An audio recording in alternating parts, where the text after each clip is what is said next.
ভাই, পেঙ্গু ভাই, চিন্তা নাই, সাদা মুড়ি লাল চা চাই।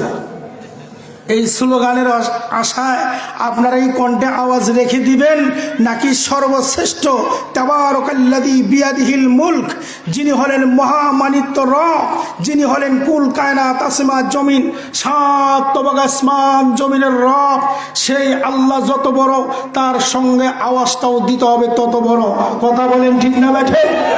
এজন্য আমরা সকলেই একটু সামনের ফাঁকা জায়গাগুলি পূরণ করে নেই, কারণ আলোচনা চলাকালে এরকম যদি বারবার বলতে যাই ডিস্টার্ব হতেই পারে। কথা বলেন ঠিক না ঠিক?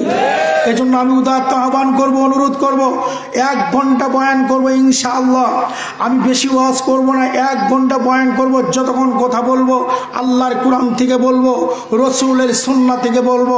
বাজে কোনো গল্প কাহিনী আর প্রচলিত রাজনীতি করবার নিয়ত নাই, আশাও নাই। কথা বলেন ঠিক না বেঠে?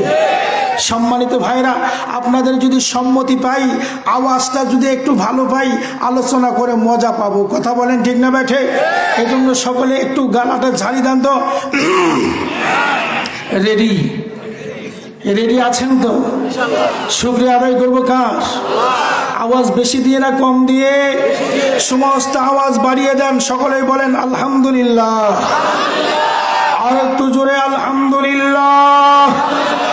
মুসলমানের আওয়াজ বাড়বে যত বেশি, মুসলমানদের রাজত্ব কায়েম হবে তত তাড়াতাড়ি। কথা বলেন ঠিক না বেঠে?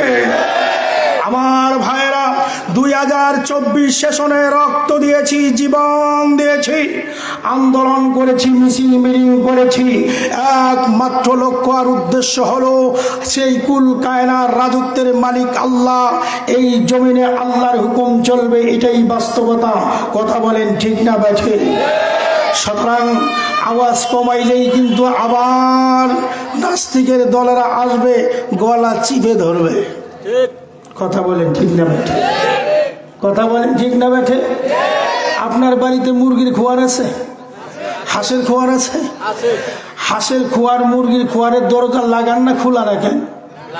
পণ্ডিত মামার জন্য রেখে দিছেন? আমার ভাইরা, হাঁস আর মুরগির খোয়ার বুঝেন তো, যেখানে রাখা হয় এখানে আমরা দরজা লাগাই কেন? যাতে করে শিয়াল মামা, পণ্ডিত বাহে এসে যেন আমার মুরগি নিবার না পায়। কথা বলেন ঠিক না বেঠে? আমার ভাইয়েরা, ঠিক ততরূপভাবে শিয়াল যখন আসার পরিকল্পনা করে, আপনার বাড়ির কুকুর যদি খালি একবার বসিয়া দেয়, তাহলে শিয়াল দেখবেন পালানো শুরু করছে। আর যদি আপনার বাড়ির কুকুর ঘুমায় যায়, এবার শিয়াল আইসা আপনার বাড়ির পাশে দেখবেন একটা ডাক দিবে। ডাক দেওয়ার জ্বর পরে যখন দেখবে বিড়ির ধোঁয়াও নাই, বিড়ির কি নাই, বিড়ালে দেখবে বিড়ির ধোঁয়া নাই, তাহলে বুঝবে সবাই ঘুমায় গেছে, এবার প্লান্টিক মারা যায়। আমার ভাইরা, বিড়ির ধোঁয়ারও নাই, এদিকে আওয়াজও নাই, আমার ময় মুরগিরা ঘুমায় গেছে। শিয়াল এসে বাড়ির চতুর্ভাষে একটা চক্কর দিবে। দেওয়ার পরে যখন দেখবেন আল্লাহর বান্দা বান্দিরা ঘুমায় গেছে, এবার বলবে বিসমিল্লাহি আফতাহুল বাবা, এই কথা বলবে, আর খোয়ারের দরজাটা খুলবে, নাকি বলেন? তারপরে যা করার তাই করবে। আপনি যদি বলেন শিয়াল নাই নেক, আমার করার কিচ্ছু নাই, আল্লাহর নাম ভরসা, শিয়াল বলবে তোমার মতো মুত্তাকির দরকার, নাকি বলেন? আর যদি বলে হ্যাঁ, শিয়াল বলবে বাপরে বাপ। কথা বলেন, জোরে বলেন। ঠিক তদরূপভাবে মুসলমানেরা যখন তাদের অস্তিত্ব টিকিয়ে রাখার জন্য, মুসলমানেরা যখনই স্লোগান তুলবে, আউল ফাউল বাবুলের মতো ন্যাংটা মেন্টালিস্ট যখন সমাজের ভিতরে প্রজনন হবে, নাস্তিক্যবাদের আবির্ভাব ঘটবে, তখনই যখন মুসলমানের হুঙ্কার ছাড়বে, তখনই বামপন্থী যারা আছে, ইহুদি নাচারা বেঈমান যারা আছে, লেজ গুটিয়ে পালানোর চেষ্টা করবে, মুসলমানের উপরে দাম্ভিকতা প্রদর্শন করবার আস্পর্ধা দেখাবে না। কথা বলেন ঠিক না? এজন্য মুসলমান চৌকন্ন থাকতে হবে, সব সময় সচেতন থাকতে হবে। কারণ মুসলমান কখনো ভয় করে না, তারা সিংহের জাতি, বিড়ালের মতো বাঁচতে চায় না। তারা প্রয়োজনে গলায় রশি দিয়ে ফাঁসিতে লটকিতে পারে, প্রয়োজনে তাদেরকে কারারুদ্ধ করে মারা যেতে পারে, প্রয়োজনে তাদেরকে গুম হত্যা করা যেতে পারে, আয়না ঘরে হাওয়া ভবনে রাখা যেতে পারে, কিন্তু মুসলমানকে কখনো দমিয়ে রাখা যায় না, যাবে না, যাবে না, যাবে না। সম্মানিত ভাইরা, রাগ করতেছেন? মন খারাপ করতেছেন? সম্মানিত ভাইরা, আমি আপনাদের এলাকায় নতুন, আমার এলাকায় শ্রোতা যারা আছে তারা জানে এই হুজুর স্টেজে বসবে যখন মাইক গরম হবে তখন শ্রোতারও আওয়াজ বাড়বে তখন। আপনাদের এলাকায় নতুন তো এই জন্য একটু আপনাদেরকে চালু করে নিলাম। মন খারাপ করলেন ভাই? সম্মানিত ভাইরা, আলোচনা শুরু করা যাবে? আলোচনা শুরু করার আগে রসুলের শানে সালাতু সালাম পড়ার দরকার আছে না নাই? জানার দরকার আমার রাসূলটা কেমন দামি, কেমন সম্মানী, কেমন মানি। এটা যদি আমরা জানি তাহলে সম্মান করতে পারি। কারণ আমাদের সামনে যদি গ্রাম্য শহীদার আসে, নো লাইক, যখন আপনার সামনে আর্মি এসে যাবে বলবে খাইছে রে, আর যদি র্যাব আসে কয় 12টা বাঁচে রে। কথা বলেন ঠিক না ব্যাঠে?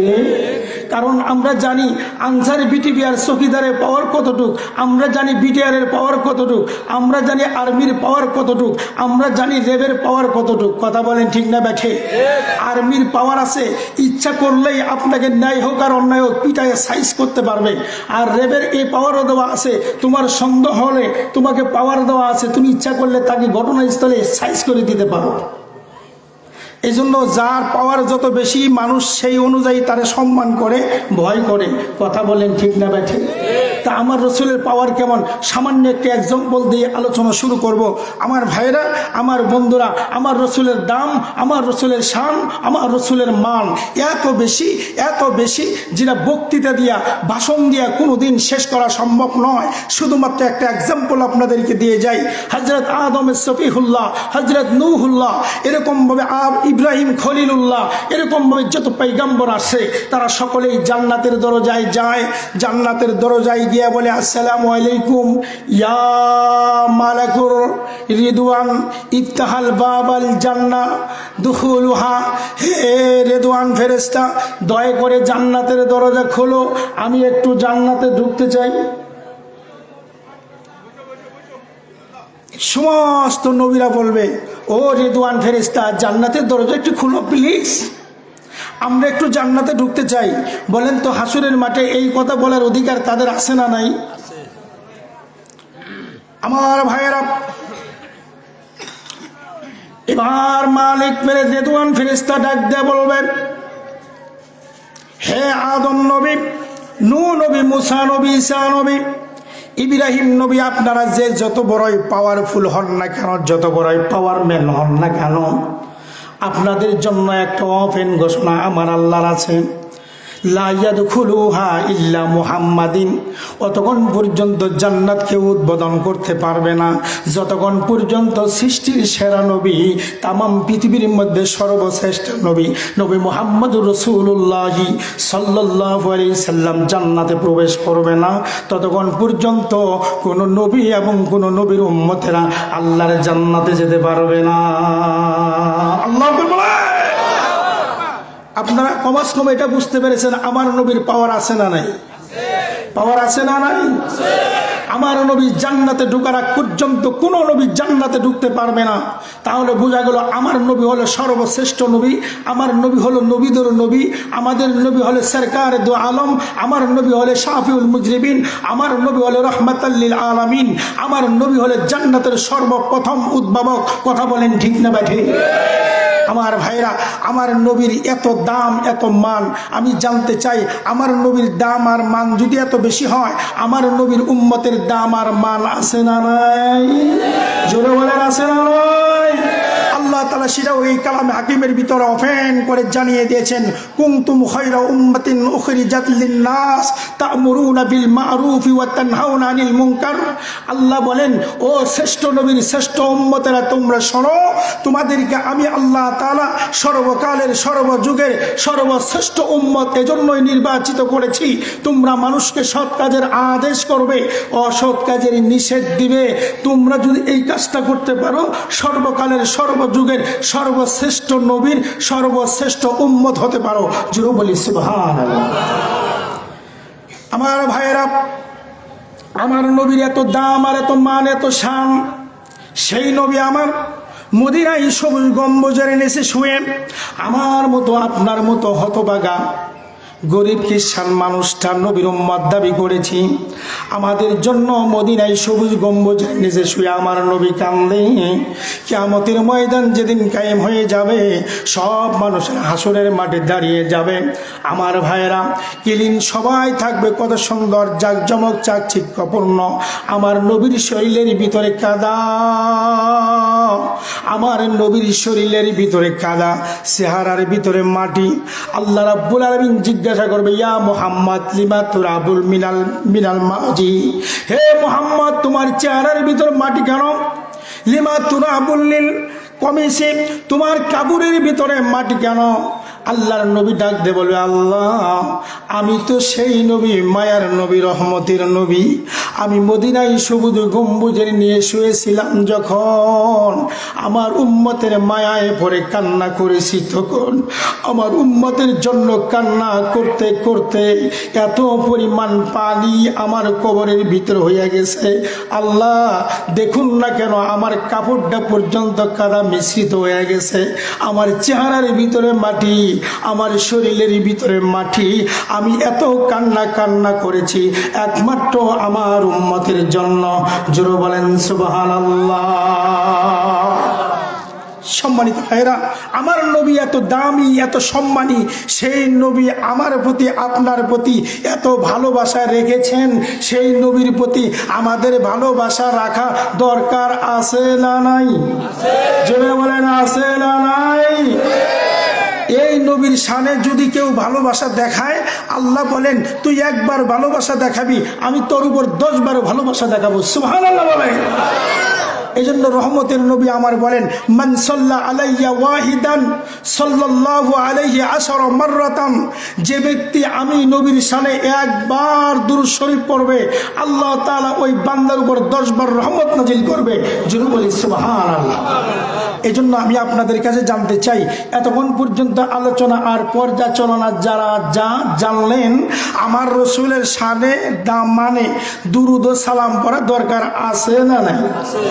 জোরে বলেন আছে না নাই? সকলে একটু মহব্বতে বলতে পারি সাল্লাল্লাহু আলাইহি ওয়াসাল্লাম, সাল্লাল্লাহু আলাইহি ওয়াসাল্লাম, সাল্লাল্লাহু আলাইহি আলিহি ওয়া আসহাবিহি ওয়া রিদওয়ানিল্লাহি আজমাইন। সম্মানিত ভাইরা, আমি এবার আলোচনা শুরু করতে চাই। আপনাদের সম্মানিতি আছে তো ভাই? আপনারা দাঁড়িয়ে আছেন, প্লিজ যদি আপনারা একটু বসে যেতেন তাহলে মনে হয় আমি আলোচনা করে আরেকটু মজা পেতাম। আমি বুঝতে পেরেছি আপনারা আমার আলোচনা শুনবেন, আপনাদের চাউনিতেই আমি বুঝতে পেরেছি আপনাদের আলোচনা শুনবার মতো নিশা আছে। তবে আমি কিন্তু সুরালো কণ্ঠ দিয়া এরকমভাবে কান্দায়া ওয়াজ করতে পারবো না। আমি যতক্ষণ কথা বলবো আল্লাহর কোরআন থেকে বলবো, কোরআনের তাহকিক থেকে বলবো, বুঝানোর জন্য চেষ্টা করব। কারণ মাস্টারের কাজ হলো স্টুডেন্টদেরকে বুঝানো। আমি আপনাদেরকে বুঝাবো, মানবেন কি মানবেন না সেটা একান্ত ব্যক্তিগত ব্যাপার। যে মানবে না, না মানলো নাই, ফেল করবে, সমস্যা নাই। কিন্তু কেউ যদি কয় এ স্যার আমি মানি না, হরতাল যদি করে, এর অবস্থা খারাপ আছে না নাই? যুগে যুগেই এই কোরআনের বিরুদ্ধে আঙ্গুল দেখাইছে যারা, অধপতনের অতল গহ্বরে ভাসতেছে তারা। কথা বলেন ঠিক না বেঠে? এই কোরআনের বিরুদ্ধে আন্দোলন করেছে যারা, তসলিমা নাসরিনের মতো স্বৈরাচার বাংলাদেশ থেকে পালিয়েছে তারা। কথা বলেন ঠিক না বেঠে? আমার ভাইরা, শামসুর রহমানের মতো এই নাস্তিকরা প্রদর্শন করেছে যারা, বিতাড়িত হয়েছে তারা। আমার ভাইরা, এই কোরআন আপনি শুনবেন, যদি আপনার সম্ভবকর হয় আমল করবেন। তবে এই কোরআনের মাহফিলে বাধা দেওয়া বা কোরআনের বিরুদ্ধে কোনো কথা বলার চেষ্টা করবেন না। চেষ্টা করিবে যারা, অধপতনের অতল গহ্বরে বাসিবে তারা। কথা বলেন ঠিক না বেঠে? এটা হলো আল্লাহর কোরআন ফু দিয়া নিভিয়ে দেওয়া সম্ভব ধরার বুকে স্বয়ং বিধাতা জ্বালিয়েছেন যে বাতি, নিবাবি যে জন পুরিবে, মারিবি থুতু পুরিবে তাহার দাড়ি। আমার ভাইরা, এই কুরআনুল কারীমের বাতি জ্বালিয়েছেন আল্লাহ। যে কেউ ফুৎকার দিয়ে নিবাতে যাবে, ফুৎকার দিতে গেলে মুখটা আগাতে হবে, যখনই আগাতে যাবে তখনই চেহারা পুড়ে ভস্ম হয়ে যাবে। কথা বলেন ঠিক না বেঠিক? আমার ভাইরা, এবার আমি আল্লাহর কোরআন থেকে আলোচনা শুরু করতে চাই। আপনারা একটু দয়া করেন। কুরআনুল কারীমের তেলাওয়াত শেষ হবে যখন, আল্লাহু আকবার বলে স্লোগানটা দিবে, তখন আল্লাহু আকবার বলবেন, আওয়াজটা যাবে যত দূরে, শয়তান পালায়া যাবে তার চেয়েও বহু দূরে। বলবেন যে হুজুর, এটা মন গড়া কথা বললেন না তো? আল্লাহ রাসূলের হাদিস, বুখারী শরীফের হাদিস, ইজা যাকারা আব্দুল মুমিন ফারিয়া শাইতানু রিহা। যখন আল্লাহর বান্দারা আল্লাহু আকবার বলে জিকির করে, শয়তান বাই ছাড়তে ছাড়তে পালাইতে বাধ্য থাকে। আল্লাহ রাব্বুল আলামিন বলেছেন, ওয়াসারিউ ইলা মাগফিরাতিম মির রাব্বিকুম ওয়া জান্নাতিন আরদুহাস সামাওয়াতু ওয়াল আরদু উইদ্দাতুল লিল মুত্তাকিন। সূরা আলে ইমরান 132 নম্বর আয়াত। কোথা থেকে বললাম?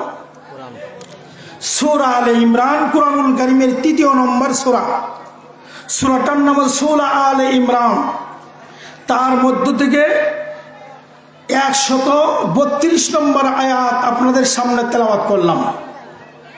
জানা দরকার এই আয়াতের মধ্যে আমার আল্লাহ কি বললেন। সরল তর্জমা শুনে নেই। আল্লাহ বলেন, ওয়াসারিউ, তোমরা দৌড়াও, প্রতিযোগিতা করো। ইলা মানে দিকে, মাগফিরাতিন মানে ক্ষমা, অনুকম্পা, ক্ষমা, মির রাব্বিকুম, তোমার রবের পক্ষ থেকে। হুজুর ঠিক আছে তর্জমা? ওয়া আরদুহাস সামাওয়াতি ওয়াল আরদ, যে জান্নাত আল্লাহ বানিয়েছেন, আসমান জমিন বেষ্টিত এরিয়া, এত বড় জান্নাতের দিকে তোমরা দৌড়াও। উইদ্দাত লিল মুত্তাকিন, আল্লাহ বলেন এই জান্নাত তৈয়ার করেছি মুত্তাকি বান্দাদের জন্য। জোরে বলি সুবহানাল্লাহ। একবারে শাব্দিক বা সরল তর্জমা এটাই, তোমরা দৌড়াও তোমার রবের ক্ষমার দিকে এবং জান্নাতের দিকে। যে জান্নাত আল্লাহ তাআলা বানিয়েছেন আসমান জমিন বেষ্টিত সুমহান এরিয়া নিয়ে। আর এই জান্নাত আল্লাহ তাআলা তৈয়ার করেছেন কোন শ্রেণীর বান্দাদের জন্য? মুত্তাকি বান্দাদের জন্য। মুত্তাকি কাকে বলে এটা জানা দরকার। আমি এটার সংক্ষিপ্ত আকারে সংজ্ঞা দিয়ে, ব্যাখ্যা দিয়ে আলোচনায় যেতে চাই। মুত্তাকি 3টা জিনিসের সমষ্টির নাম। কয়টা জিনিসের সমষ্টির নাম? 3টা জিনিসের সমষ্টির নাম মুত্তাকি। একটা হলো আল খাউফু বিজ্জালিল, আল্লাহর প্রতি ভয় লালন করা হৃদয়ে। আল্লাহর ভয় সদা সর্বদা কোথায় লালন করা? হৃদয়ের ভিতরে লালন করা, মনের ভিতরে লালন করা। কারণ মনের গোলাম সবাই, মনে যা চায় মানুষ তাই করে। সুতরাং ভয়টা রাখতে হবে মনের মধ্যে। মনের মধ্যে যদি আল্লাহর ভয় থাকে, তাহলে আল্লাহর বান্দা আল্লাহর কথা শুনে, আল্লাহর কথা মানে। যতই প্রচন্ড শীত হোক না কেন, যতই শীতের মধ্যে, কনকনে শীতের মধ্যে ঠান্ডা পানি দিয়ে উজু করে মসজিদে দৌড়াবে নামাজের জন্য। কথা বলেন ঠিক কিনা বাজে? আর যদি আল্লাহর ভয় থাকে মুখের মধ্যে, অন্তরে না থাকে, এটা চাপাবাজ, এটা মুনাফিক। ওই ফজরে আজানের সময় ডাটে ন্যাপ গাইতে ঘুমাবে। কথা বলেন ঠিক না ব্যাঠে? রমজান মাসের সময় বিভিন্ন অজুহাত বলবে, পেটের ভিতরে ব্যথা করে, এত গুস্ত খাইলাম, এত বড় ভুড়ি নিলাম, আমার পেট ব্যথা করে না। ওর শরীরে ভুড়ি নাই, ওর বলে পেট ব্যথা করে।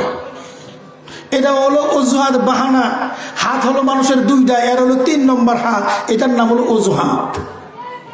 সম্মানিত ভাইরা, তাহলে 1 নম্বর হলো তাকওয়ার সংজ্ঞা।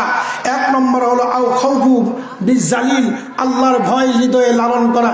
2 নম্বর হচ্ছে আল কিনাআতু বিল কালিল, আল্লাহ তাআলা আপনাকে যতটুকু অর্থ অ্যাবিলিটি সম্পদ দিয়েছেন এর উপরেই সন্তুষ্ট থাকবেন, বেশি খাওয়ার চেষ্টা করবেন, স্বৈরাচারের মতো পালাবেন। যারা এই বাংলাদেশ থেকে বিদেশে কয়েকটা বাড়ি করেছে, কোটি কোটি টাকা পাচার করেছে, বাংলাদেশের মানুষের সম্পদ লুটে পুটে নিয়েছে, আল্লাহর ভয় নাই, জবাবদিহিতার ভয় নাই, যার কারণে ওর মনের ভিতরে সে তৃপ্ত হতে পারে নাই। যতই বাড়ি করে আরো দরকার, 100টাই হয় না 200টা দরকার, 200 হয় নাই 300 দরকার, 300 হয় নাই 400 দরকার, 400 হয় না 600 পর্যন্ত ঠেকাইছে। এমন বিলিয়ন পাওয়ারম্যান বাংলাদেশে আছে না নাই? আল্লাহ তাআলা যাকে যতটুকু অ্যাবিলিটি দিয়েছেন তার উপরে সন্তুষ্ট থাকতে হবে। এটা হলো তাকওয়ার 2 নম্বর প্রকার। 3 নম্বর হচ্ছে ওয়াল আমালু বিল মুনাজ্জাল। 3 নম্বর হচ্ছে আমল করতে হবে আল্লাহর নাজিলকৃত বিধান অনুযায়ী। জোরে বলি সুবহানাল্লাহ। তাহলে আমার মন মতো আমল করলে চলবে না, কোরআন পড়তে হবে, কোরআন বুঝতে হবে, তদ অনুযায়ী আমল করতে হবে, তাহলেই আমলটা আল্লাহর কাছে গ্রান্টেড হবে, তাছাড়া কখনো গ্রহণযোগ্য হবে না। আমার ভাইরা, তাহলে 3টা জিনিসটির নাম কি হলো? তাকওয়া। 1 নম্বর হলো সদা সর্বদা আল্লাহর ভয় হৃদয়ে লালন করা। 2 নম্বর হলো আপনাকে আল্লাহ তাআলা যতটুকু অর্থে অ্যাবিলিটি দিয়েছেন এতটুকুর উপর সন্তুষ্ট থাকা। 3 নম্বর হলো আমল করতে হলে অবশ্যই কোরআনে রসুলের সুন্নাহ অনুযায়ী আমল করতে হবে, মন গড়া কোনো আমল করা যাবে না। এই 3টা গুণ যার ভিতরে থাকবে শরীয়তের ভাষায় তাকেই কেবলমাত্র কি বলে? মুত্তাকি বলে। জোরে বলি সুবহানাল্লাহ। সম্মানিত ভাইরা, জান্নাত আল্লাহ তাআলা কাদের জন্য বানাইছেন? মুত্তাকিনদের জন্য বানিয়েছেন, নাকি বলেন? আল্লাহ রাব্বুল আলামিন বলেন, বান্দা আমি রব্বুল আলামিন জান্নাত বানাইছি মুত্তাকিন বান্দাদের জন্য। মুত্তাকিন কাকে বলেন? আল্লাহ রব্বুল আলামিন তার পরের আয়াতের ভিতরে আমাকে আপনাকে तमाम বিশ্ববাসীকে বুঝাবার জন্য ঘোষণা করে দিলেন, পৃথিবীর মানুষেরা শোনো, আমি আল্লাহ তাআলা সূরা আলে ইমরানের 133 নম্বর আয়াতের ভিতরে বলে দিলাম মুত্তাকিনদের কয়টা গুণ আর কয়টা বৈশিষ্ট্য থাকা দরকার। আমি আল্লাহ এই কুরআনুল হাকিমের ভিতরে জানায়া দিলাম। 1 নম্বর গুণ আমার আল্লাহ বলেন, আল্লাযীনা ইউনফিকুনা ফিস সাররাই ওয়াদ দাররাই ওয়াল কাযিমিনাল গায়যা ওয়াল আফিনা আনিন নাস। আল্লাহু আকবার বলেন। আল্লাহ রাব্বুল আলামিনের মুত্তাকিনদের গুণ হলো 3টা। জোরে বলেন কয়টা? মুত্তাকিনদের গুণ হলো 3টা, আর মুত্তাকিনদের পুরস্কারও হবে 3টা। জোরে বলি সুবহানাল্লাহ। সম্মানিত ভাইরা, মুত্তাকিনদের গুণ কয়টা? 1 নম্বর গুণের ব্যাপারে আল্লাহ তাআলা বলেন, আল্লাযীনা ইউনফিকুনা ফিস সাররাই ওয়াদ দাররাই। ওই সমস্ত মানুষ যারা খরচ করে, ব্যয় করে, দান খয়রাত করে, ফিস সাররাই সুখ এবং স্বাচ্ছন্দ্যময় অবস্থায়, ওয়াদ দাররাই আলেম উলামা যারা আছেন, হযরত উলামা একরাম যারা আছেন, দয়া করে আপনারা একটু বিষয়টা ভালো করে বোঝার জন্য চেষ্টা করবেন। যদি সমস্যা হয় আমাকে ধরিয়ে দিবেন, কারণ শিক্ষার কোনো শেষ। তাহলে দররাই মানে কষ্ট, ক্লাস, অভাব, অনটন, আর সাররা মানে খুশি, আনন্দ মুহূর্ত, সচ্ছলতা অবস্থায়।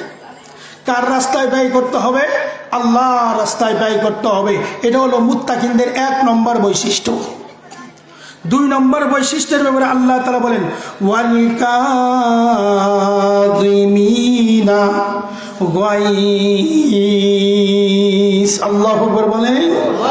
2 নম্বর হচ্ছে তোমাদের রাগ চেক দিতে হবে। এই রাগেই তো খাইছে। কথা বলেন ঠিক কিনা? খালি কই হুজুর বাড়িতে গেছি, বউ কথা শুনে না, রাগ উঠছে, সারাদিন হাল বাইছি তো হালুয়া পান্টি নিছি, শুরু করছি জরাবা জরাবা ইয়াজরিবু জরবান সাদিদান, মারছি মারতে মারতে কঠিন মারা মাইরা ফেলাইছি। এক পর্যায়ে আমার বউ দেখি এমন কথা কইছে, অমুকের বাচ্চা তমুক হয়ে ফেলাইছে, রাগ তো উঠছে, চেক দিতে পারি নাই, বইলা ফেলাইছি 1 2 3, বাকিটা আমি বললাম না। এরকম ঘটনা আমাদের সমাজে ঘটে কি ঘটে না? জোরে বলে। বাস্তব কথা বলছি না অবাস্তব কথা বলছি? এমন পিটান পিটাইছে, বউ সহ্য করতে না পাইরা রাগের ঠেলায় গোলামের বাচ্চা থেকে শুরু করে যা বলা দরকার সব বলে দিছে। আল্লাহর বান্দার রাগ আরো তেলে বেগুনে জ্বলে উঠছে। এবার চেক দিতে পারে নাই, মনে মনে কইছে অমুকের বেটি তমুকের বেটি, আজকে তোর বাড়ি থেকে খেদাইতেছি। এই কথা বইলে এমন ভাবে বলা শুরু করছে, 1 2 3 100 পর্যন্ত পার করছে। তোর বাপেরও তালাক, তোর মায়েরও তালাক। এত রাগ উঠে গেছে। কথা বলেন ঠিক না বেঠে? এবার দৌড়াই, হুজুর আমি তো ইচ্ছা করে তালাক দেই নাই, আসলে উল্লেখযোগ্য কোনো কারণেও তালাক দেই নাই। আমি সকাল থেকে জমিনে চাষ করতেছিলাম, ক্ষুধার যন্ত্রণা বেড়ে গিয়েছে। বাড়িতে এসেছি, একটু সুন্দর আচরণ পাবো, সঙ্গে সঙ্গে আমারে খাবার দিবে, একটু পানি আগায়া দিবে, গামছা আগায়া দিবে, গোসল করব, পরিষ্কার পরিচ্ছন্ন হয়ে খানা খাবো। অমুকের বেটি খালি মোবাইল টিপে, আমার কথা শোনে না, আমার দিয়ে খেয়াল রাখে না। মেজাজ এত গরম হয়েছে, যেই মাত্র বের হয়ে আসছে পিটানো শুরু করছি। পিটাইতে পিটাইতে এত পিটান পিটায় ফেলাইছি, আল্লাহর বান্দে সহ্য করতে না পাইরা আমার অমুক কথা বলে ফেলেছে। আমার রাগটা আরো বেড়ে গেছে, আমি সহ্য করতে পারি নাই হুজুর। 1 তালাক 2 তালাক 3 তালাক দিতে দিতে 100 তালাক পার করে ফেলায় সেঞ্চুরি করে ফেলেছি। এমনকি তার বাবা মা সহ তালাক দিয়ে ফেলেছি। হুজুর আমি ইচ্ছা করে তালাক দেই নাই, হুজুর একটু কায়দা বের করে দেন না কেন? আছে না নাই? এমন লোক আছে না নাই?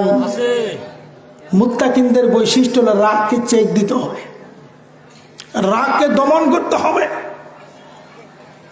আজকে বাবা তার সন্তানকে শাসন করার জন্য একটু কথা বলছে, আল্লাহর বান্দা সহ্য করতে পারে, রাগ উঠে গেছে, বাবার উপরে চটে উঠেছে।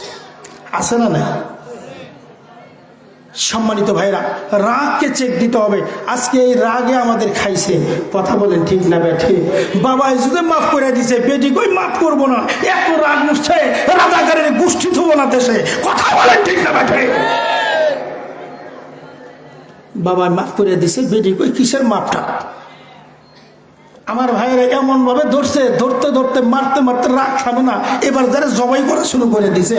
আল্লাহ কয় তোর রাগটা বেড়ে গেছে, তো সীমা লঙ্ঘন করে বেড়েছ। আল্লাহু লা ইউহিব্বুল মুহতাদিন, আমি আল্লাহ তাআলা সীমা লঙ্ঘনকারীকে পছন্দ করি না।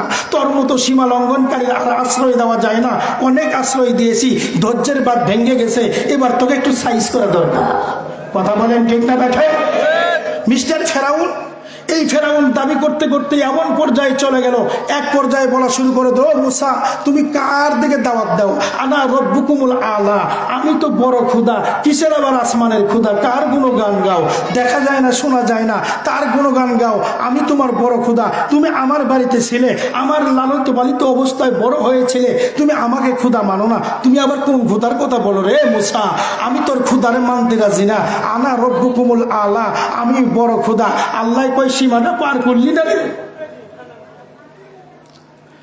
সীমা পার করেছে যখন মুসা আলাইহিস সালাতু ওয়াস সালাম কীট কর্তব্য বিমূঢ় হয়ে গেলেন। আল্লাহ তুমি কোন নাফরমানের কাছে আমার দাওয়াত দেওয়ার জন্য পাঠাইলাম? আমি যখন তার দাওয়াত দিলাম সীমা লঙ্ঘন করে ফেলল। এখন সে নিজেই ক্ষুধা দাবি করে বসছে। শুধুমাত্র ক্ষুধা দাবি করে বসে নাই, রাস্তার মোড়ে মোড়ে এখানে সেখানে তার মূর্তি স্থাপন করেছে, আর বলেছে আমাকে ক্ষুধা বলে মানবে না যারা, দেশের ভিতরে থাকতে পারবে না তারা, ফট্টিপরের শিকার হবে তারা, গুলিতে শিকার হয়ে মরবে তারা, ফাতিসে থুলিবিদ্ধ হয়ে মরবে তারা। স্লোগান এমন ভাবে দিয়েছে, আল্লাহ বলেছে এ মিস্টার ফেরাউন, সীমানাটা বেশি পেরিয়ে গেছ, তোমার আর রক্ষা করা যায় না। আমার ভাইরা, হঠাৎ করে নীল নদের পানি শুকায়া গেল। এবার সবাই দৌড়ে আসছে, ও মিস্টার খুদা, আগে যে আল্লাহর ইবাদত করতাম, যিনি আসমান জমিনের মালিক, তার ইবাদত করতাম, তিনি তো যথা টাইমে যথা সময় নীল নদের পানির ফোয়ারা জারি করে দিতেন, কখনো পানির ফোয়ারা বন্ধ হতো না। এখন কেন পানি বন্ধ হয়ে গেল? নীল নদের পানি যদি শুকায়া যায়, জমির ফসল ঠিক মূলে ফলবে না, আমাদের গরু আমরা কোথায় গোসল করব, আমাদের জীবজীবিকা কোথায় থেকে পানি পাবে। এই জন্য তারা ক্লান্ত হয়ে পরিশ্রান্ত হয়ে মিস্টার ফেরাউনের দরবারে আন্দোলন করা শুরু করে দিল। ও মিস্টার ফেরাউনের খোদা, তুমি যদি পানির ব্যবস্থা করে না দাও তাহলে তুমি ক্ষমতা ছেড়ে দাও, তোমার খোদা দাবি করার কোনো অধিকার নাই। আমার ভাইরা, আন্দোলন মিছিল মিটিং শুরু হয়ে গেল যখন মিস্টার ফেরাউন বেকায়দায় পড়ে গেল, তখন এবার তিনি কি ডিসকুল না পায়া এবার গহীন জঙ্গলের ভিতরে যা আল্লাহরে বলে, আল্লাহ গো, আমি তো ভুল করে ফেলেছি, আমি অন্যায় করে ফেলেছি, আমি সীমা লঙ্ঘন করে ফেলেছি। আল্লাহ, আমি যে খোদা না এটা তো তুমিও জানো, আমিও জানি, কিন্তু দাবি যেহেতু করে ফেলেছি, মান সম্মানের ব্যাপার, প্রেস্টিজের ব্যাপার, আল্লাহ তুমি নীল নদের ভিতরে পানির ফোয়ারা জারি করে দাও। আল্লাহ, তুমি আখিরাতে কত শাস্তি দিবা দিও, দুনিয়াতে তুমি পানির ব্যবস্থা করে দাও। কার কাছে যায় বলছে? আল্লাহর কাছে। কোথায় যায় বলছে? গহীন জঙ্গলে নির্জনে গিয়ে একা একাই কাঁদে আর আল্লাহর কাছে আত্মসমর্পণ করে পানি চাচ্ছে। আল্লাহ বলে, ঠিক আছে, পানির ব্যবস্থা করে দেব, কোনো সমস্যা নাই। এবার আল্লাহ তাআলা এক ফেরেশতারে পাঠাই দিয়েছে, ফেরেশতা যা মিস্টার ফেরাউনের কাছে যায় বলো, কেউ যদি মিস্টার ফেরাউনারে খোদা হিসেবে না মানে তাহলে সে কি শাস্তি কার্যকর করবে। এবার বলতেছে, মিস্টার ফেরাউনের কাছে ফেরেশতা আসছে, আসার বলতেছে, ও মিস্টার খুদা, আপনার হুকুম যদি কেউ না মানে, আপনাকে যদি কেউ খুদা না মানে, আপনি তারে কি সাইজ করবেন? কয় নীল নদের মধ্যে চুবাইয়া চুবাইয়া মারবো। কি করব? আপনি যেহেতু খুদা, আপনার কথা এক, দ্বিতীয় তো আর হতে পারে না, সুতরাং স্বাক্ষরটা করে দেন। কলম আমি নিয়েই আসছি, খাতাও নিয়ে আসছি, কলম খাতা রেডি, স্বাক্ষরটা করে দিছে মিস্টার ফেরাউন। আল্লাহর বান্দা মাঙ্গিসি ভাই পরে স্বাক্ষর করে দিয়েছে। আজকে কত বেকায়দায় পড়ে আছে, কি যে একটা অবস্থা। আমার ভাইরা, ভালো করে বুঝলে অনেক কিছু, না বুঝলে নাই, বুঝলে তেজপাতা, না বুঝলে তো আরো কিছু নাই। কথা বলেন ঠিক না? ঠিক। আমার ভাইরা, এবার মিস্টার ফেরাউন স্বাক্ষর করে দিয়েছে। জিবরাইল এবার তার চিরকুটটা পকেটের মধ্যে রেখে দিয়েছেন। কিছুদিন পরে আল্লাহ রাব্বুল আলামিন অর্ডার করেছেন, ও মুসা, তোমাকে আর মিশরে থাকা যাবে না, তুমি হিজরত করে সিরিয়াতে চলে যাও।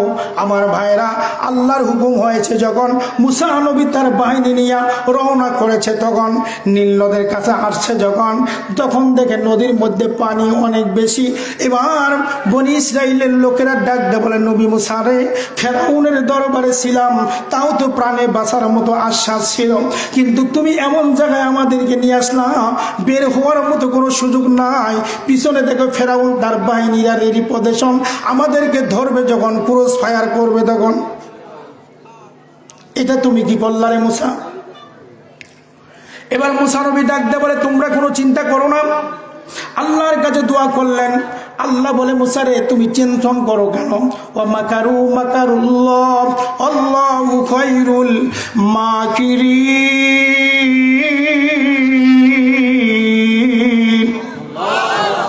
আল্লাহ বলে, যে যতই কৌশল খাটাক না কেন, চতুর্দিক থেকে মিস্টার ফেরাউন তার দল বলের লোকেরা যতই ব্যারিকেড দেখ না কেন, ও মুসা তুমি